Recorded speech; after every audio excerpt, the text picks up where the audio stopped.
is what everyone's been waiting to see. This is a fantastic motorsport. What we do is we slide cars around corners, we get them into oversteer, and then we go through a series of corners sideways the entire time.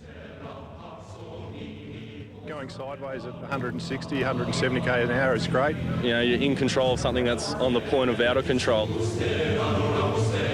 Come out of the car sometimes just shaking, just like, oh, this is the greatest.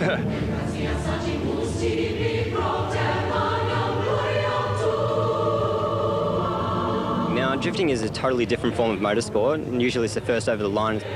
Judges are judging on 3 criteria, which is speed, line and angle. It's how fast they can go through a corner, what line they take, and how much speed they can take due to that line, and how much angle they have on the car. When 2 cars go at the same time, they drift as close as possible to each other. So not only do we have the excitement of a car being sideways, but we have 2 of them right next to each other. The closer you are, the better it is, really. The more points you score.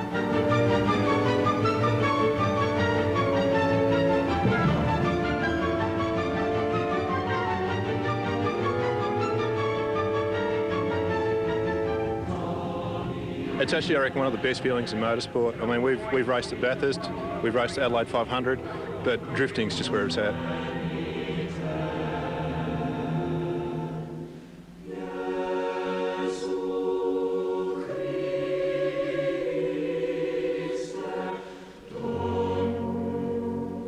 So your formative career was trying to escape the police? Yeah, try to run away from them.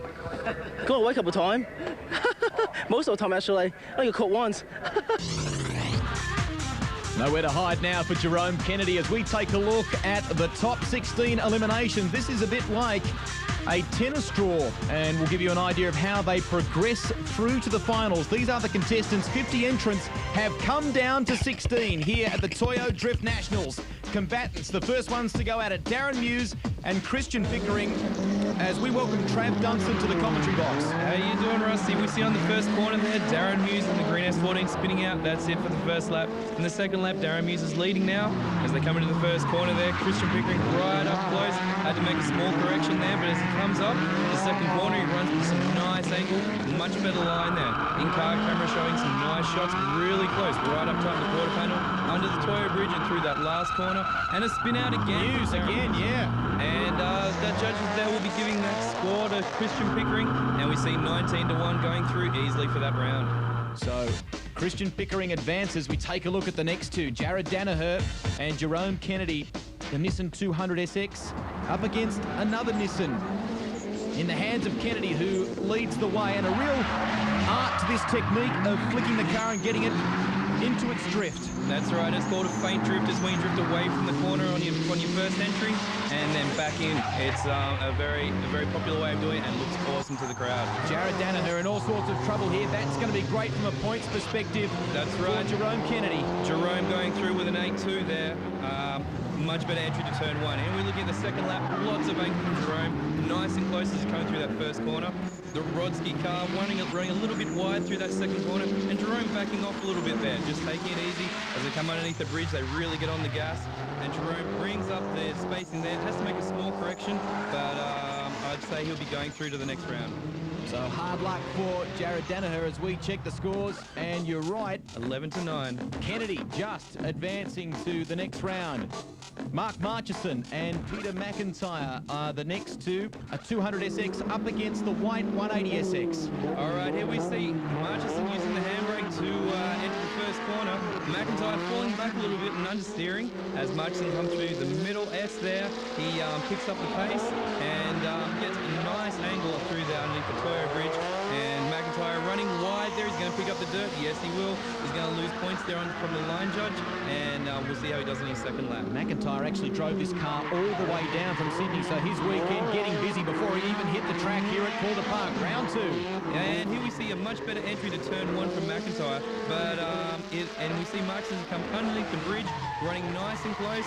Look at that, trying to get an inside line for a passing maneuver, and he does so under while he's drifting. Judges going to like that, and they put him through 15-5. 1:55. Much better run from McIntyre, and blocking the line, as Trav mentioned, under the bridge. Now Rick Walsh and Andrew Webber, and this is an interesting combination from a car perspective. That's right, we've got an SS Ute out there, the V8 Thumper. It's the only one in the field. The crowd seems to love this. They get on their feet and give a big cheer as he comes under. It's a much different sound to the little turbo cars, and it's good to see this kind of car going out there. Just giving it a bootload, and the V8 lights them up onto the straight at Calder Park, and we'll check the scores from the opening battle between these two. And it looks like Andrew Webber went through with a 7-3, and we go straight to the second lap with the Sylvia leading. As they come through that corner, you see the Sylvia with a lot of angle, but Webber right there on behind him, and holding a very tight line through there, all over the back of him. This is great pressure from Webber as he comes under the Toyo Bridge. Lots of angle from the Sylvia, but running wide, and Webber with a passing manoeuvre right up the inside. That's legal. He was drifting. The judges are like that. The crowd love it. 14-6, Webber goes through. So Andrew Webber in the popular Ute advances. Now Will Orders, a guy who's had a lot of experience in the Australian Rally Championship, used to getting the car sideways. He's up against an international visitor from New Zealand, Jaris Ferraru. Well, we call him JT here at Full Lock, and he's an awesome drifter. And we see as he's coming through the second corner there, running a little bit wide. The Subaru Legacy coming up, and look at this. Flouts the wall. Not good there. Didn't get on the counter steer early enough and got some pretty serious damage there. Take a look here on the net space. High-speed broadband replay. You can see the trouble starting. He knew it was going to happen. He had all the brakes locked up and just plowed into that wall right next to the Toyo sign. And that's it for his campaign. JT goes through to the next round. Game over for Will Orders. The likeable driver from Victoria is a spectator, but now another name familiar to the Australian Rally Championship, Tom Monkhouse, whose brother runs in the ARC. And this will be a good battle as well against Michael Truscott. Michael Truscott, he's in the Sylvia running lead at the moment and getting some beautiful angle there through the last corner. The DR30 driven by the Monk comes through, not quite as much angle. So the judges will be giving that about a 7-3 for that lap, and we'll see how they go on the reverse. This is a relatively short drift course. What's the most tricky part of it, Trev? The tricky part is as these cars come underneath the bridge, they are aiming to hold a single drift right through to the last right-hander. A lot of guys put in a fishtail there, but those who can hold a big drift right through, they're given points. The wall is right there. They're always very cautious, but they're rewarded by the judges in the end. We'll check the scores between these two, and we'll talk more about the techniques involved in this unique sport, which has just captured a lot of the youth, if you like, here in Australia. Very popular in Japan and America as well. Michael Tyler and Bryce Chapman set to do battle. And tell us how they set off the drift, how they get it started. There's a couple of different ways to do it. That's right. Where a lot of guys use the handbrake to start drifting. Just rip the handbrake as they turn in. Some guys like to feint drift where they clutch kick and get the car sideways under power and then use the handbrake. And some even use a compression lockup, which their mechanics don't like at all. But you got to do what you got to do. I'll bet the mechanics don't like it. What's critical to a good score in a drift? Well, we're looking for a big entry to the first corner. It's always the highest speed entry. We're looking for a tight line through the track, and we're looking for these cars drifting as close as possible to each other. Dramas. Look out. For the Nissan. And that means that Mick Tyler will go through 17-3. Hard luck for Bryce Chapman as the Drift Nationals continue. James Vahoumis against David Colwell. Yep, we're seeing James in the D1 garage car and Dave Cole in the Chasers car. These two are excellent drifters as they come through the first corner. Nice and tight there. Going to the in-car camera of James Vahoumis. So you can see how he really tightens up through here underneath the bridge. Holds that drift, comes back in to correct. And as they come through the last sweep there, he really tightens it up and closes the gap. Very good run there. The judges will be giving that a 6-4 to Colwell in the Chasers car. What about the net space on board, right on the rev limit? Now the handbrake to unsettle the car and get it started. That's right. That's what you got to do when you're sideways. The handbrake just corrects the angle just so you can come into the corner in the perfect angle that you want. On the reverse lap, James is leading there, and you can see the net space in-car camera. It has some beautiful shots. And as they come through that last corner, so close. These guys are awesome at this. And we're going to see a close judging decision here. And I think it's going to be rerun. Yes, that's what's coming through. We're going to rerun these two for another 2 laps. So we see Dave leading again. Oh, big one! Very close to hitting the wall there. Dave in the Chasers car just took off the side of the track. Here's the net space, high-speed internet, broadband replay, and losing some of the bodywork at the front there. Very lucky not to have heavy contact with the wall. That's good for Vahoumis. So on the rerun, Vahoumis goes through on a score of 12-8.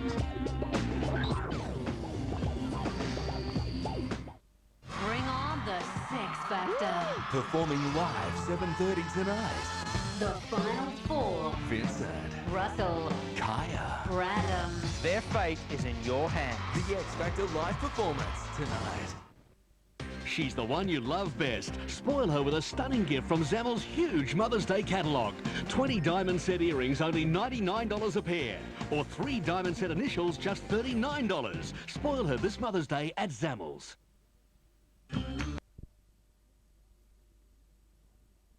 Check out the quarterfinals for the Toyo Drift Nationals. These are the guys that have progressed from the top 16, and the first two to go at it, Jerome Kennedy and Christian Pickering. Pickering in the Nissan 180SX has been involved in drifting for about 2.5 years now, and we go on board with him. Trav Dunstan with us in the commentary box. This is a much closer drift than we've seen so far. That's right, we're seeing two very good drifters going at it here, and you see Jerome in the blue Sylvia staying nice and tight behind Christian there as they come into the last sweeper. A lot of angle from Christian. Good points there for the judges, and look at Jerome just getting a ton of smoke off the tyres and really making a spectacle of it. On the reverse lap, Jerome's in front. A little bit of an upset there, but he gets the car sideways. Christian coming up behind him. Oh! The curb. Not sure what was going on there with Christian, but just messes up on his line. Comes up nice and tight there behind Jerome. Wild ride from Pickering, gets that left rear out into the dirt as he tries to set it up for the right-hander. He's finished second here in the bonsai battle before Pickering. He thinks he's won it, but Kennedy's taken it. 13-7, Kennedy advances. Jerome, it looked pretty tough out there. It was very tough out there. I thought I wasn't going to get him at first, but yeah, lucky. Good luck, Jerome. Thank you. Ta, mate. Thanks. I thought we were pretty close, actually. So I thought the judges would have thought we needed to go again, just sort out who goes through, but obviously not. It's racing. It happens. So spewing, it's not the result I wanted, but hey, there's always next round. Quarterfinals continue, and the South Australian Mark Marchison goes up against Andrew Webber. Webber's had a lot of experience in different forms of motorsport, but a keen drifter now. That's right, here he is in the ute, and he is looking fantastic as he comes through this first corner. Marchison really on the gas, and through the middle corner, we see the ute go round, and this is... He's in trouble, yeah. Gives it a bootful, but that will cost him from a points perspective. Now the rerun, and Webber's at the front. Absolutely, Webber trying to make up for lost ground here. Marchison needs to spin for this for Webber to go through, and we see Marchison with a much better line as they come underneath the bridge. Commodore looks a little untidy, doesn't it, as they work toward the finish line. Marchison has a beautiful line in that Nissan. And there's the score, 13-7, almost overtakes Webber. Mark took a different line to me in the second turn. I just had to back off to get out of it to avoid sort of a bit of a collision, and yeah, just looped it basically. We travel together, we work on our cars together, and I looked at the tree yesterday and seen that my friend Noodles are up there, but you know, my friend Noodles, and we work out the battle tree, and then we calculate that we're going to do battle together. And yeah, you beauty. Andrew Webber, yep. Good camaraderie there between the South Australians. Marchison moves through. JT now up against Michael Truscott, the Victorian. Here we go. JT with a huge entry. Look at that, just hanging in and out there. Truscott coming up behind him, but JT has really got some good points with that entry as they come through the middle area. Truscott closing in up on him, but as they come to the last corner, looks like Truscott not really drifting there, and then just a bit of an overthrow, almost a spin, yes, and the judges will be deducting points from Truscott for that run. The Nissan Zafiro and the Nissan Silvia. JT, just 25 years of age, began drifting at the age of 21. He's won the 03 New Zealand Series. Very talented, this guy. Look how close he is as he comes underneath the Toyo Bridge. We see Truscott grabs the handbrake for the last sweeper, and Jarrett's really with some nice angles and a great line. Hope you're enjoying the ride on the net space onboard. How good is that? Here's the replay of the entry on the first lap. Beautiful stuff there. JT, you're through to the final four. Yep, it's looking good. Good result out there. Yeah, not really that heavy for the last runs, but we got through. So. But as you came in, the car was coasting. Do you have a problem? Oh yeah, I've got to recheck everything. I think there might be an oil pressure problem or something. We haven't got long to sort it out. Yeah, that'll be right. Michael, a few dramas out there. Yeah, got a bit loose in the last corner of the first run, but that happens sometimes. It's drifting, I guess. Final chance to advance to the semi-finals. James Vahoumis against Mike Tyler. Vahoumis' car very much modelled on the styling of the D1 drift cars from Japan. That's right, it's an S14 with an S15 front. For those who want to get a little bit technical, I'm talking about two different models of Sylvias here. And James just all over that wheel there as he's following Mike into the final sweeper there. And as he comes through a much tighter line in the Safiro, the judges will be liking that. And they come through there for their second lap now with James in front. James puts out a faint drift with a handbrake entry, lots of smoke, lots of angle there. The Safiro a little bit further behind, and you can see James really putting a gap between the two cars as you come through that second corner. Underneath the bridge, the judges will be looking for a continuous drift hold, and James manages to pull that off. Lots of angle through the last sweeper, and we see the Safiro with a tough line getting up over the ripple strip there. There was a ragged end to the right, and Vahoumis takes it. James, you're into the final four. Too good, too good. Looks like you enjoyed yourself out there. Yeah, no, it was very good. I'm happy with the car, the way it's performing. I couldn't quite do what I was wanting to do in the first run just before with the other car leading. But on the switch over, I was going first. Nice entry, a lot of speed, felt good. I'm confident and I hope I can hold it all together, that's all. Think it'll take off in Australia, this sport? I reckon it should. It should. I mean, look at this bloke in his little RX. You love it, don't you? Oh, it's great fun. Love it. It's an awesome form of motorsport, growing rapidly in terms of its popularity in this country. We'll take a break. Up next, the semi-finals of the Toyo Drift Nationals. Well, I'd spent the day at the drifting, mingling with the punters, chatting with the drivers, and watching the action when the boys said, "Come for a spin." No worries, fellas. Doesn't look that nasty, if you get my drift.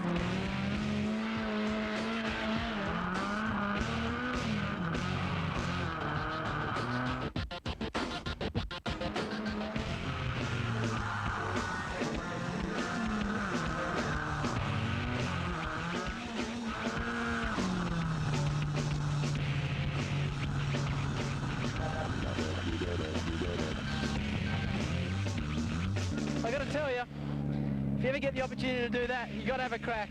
The man Matt, he's pumping the clutch, having a look at the speed dial. He's gone past 180, which is not the frightening bit. He's looking out the side window, and that's where you're going forwards. He's gone past 180. I was squealing like a pig. The man Matt at that stage rips the handbrake off. We go sideways. I nearly started crying at that stage. I tell you, this drifting, it's for absolute lunatics, and my man Matt here, he's number one. Cheers, mate. Thanks, mate. Yeah, mate, spot on. JT, you were through to the final four, but the car's no good. Yeah, it appears to have run a bearing, which is due to oil surge. So yeah, too much oil to one side of the oil pan, and yeah, it's picked up. He's a very good driver. He definitely had a chance, but that's how it goes. Yeah, gut-wrenching blow, and that will change the way the finals are run here. Mark Marchison and Jerome Kennedy are the first to go at it. Queenslander versus South Australian. Kennedy bit the bug for drifting thanks to a game on PlayStation 2, but Trav Dunson, now it's the real deal. That's right, he's not playing PlayStation anymore as he steps the wheel out to the dirt. He gets huge angle as he comes in the first corner there. And he comes underneath the Toyo bridge there, gets some nice angle, and Marchison closes up with an excellent line. And the judges giving that score to Jerome, 7-3. Marchison's had a lot of experience. Contested the state nationals in 2004, has run at Malalar. He's from South Australia. But this is called apart, a short run. And we see Jerome there with some good angle as they're coming through the second corner, running a little bit wide there as they come underneath the Toyo bridge, really close to the gap. We can see a bit of smoke as they both go for the handbrake. And as they come out of the last sweeper, the judges give that score 6-4 to Jerome, so Jerome is through to the final. Yeah, that better line and more angle on the opening run, and the closer proximity in the second works in Kennedy's favour. Jerome, congratulations. Thank you, thank you. Oh my God, that was a tough race. That's crazy. You're through to the final. This is a dream come true. So with JT retiring with engine dramas, that means Vahoumis advances to the decider against Jerome Kennedy. This is it. It's what it's all come down to in the Toyo Tyres Drift Nationals, both of them in Nissan Silvias. The red entry is Vahoumis. The blue is that of Kennedy from Queensland. And we see as they come through the second corner here, Jerome just getting up over the gutter there a little bit. He's chasing hard. He's trying to catch Vahoumis as they come into the final sweeper. He could be a little bit closer. He's running a nice tight line there, but the judges will be giving that score 6-4 to Vahoumis. Netspace high-speed broadband puts you in the driver's seat. Final run for the Toyo Tyres Drift Nationals. Look at the way he's regulating the handbrake there to try and keep in close proximity but set the car up at the same time. And Jerome mounting the gutter there as he comes through that second corner. That's going to cost him big points as they come under the bridge. Vahoumis closes the gap, and through that final sweeper you see Vahoumis very, very close. Bouncing it off the rev limiter. And they come onto the main straight. We're going to wait for the score. It's a close one. Vahoumis has taken it 6-4. Thank you. James, congratulations. Thank you. Too good, what can I say? I'd like to thank Toyo, of course. Everyone back at the garage, D1 garage. Did you think you'd done enough to win? It comes down to consistency a lot of the time, and I did notice he did make a small mistake on that second run. I'm happy to be here, came second, still pretty good for Nationals. So thank you guys, Channel 10, everyone. It is a wild form of motorsport, drifting. Our first look at it here on trackside. Let's check out the final point score. Vahoumis takes it by 2 over Jerome Kennedy, Mark Marchison third, and hard luck for JT, making the long trip over to claim fourth. Here's what's coming up on trackside. Carrera Cup, Formula Ford and historic touring cars. Join us Sunday the 15th of May from 2 p.m. On behalf of Trav Dunstan and Cam McConville, I'm Greg Rust. See you next time. Bye for now.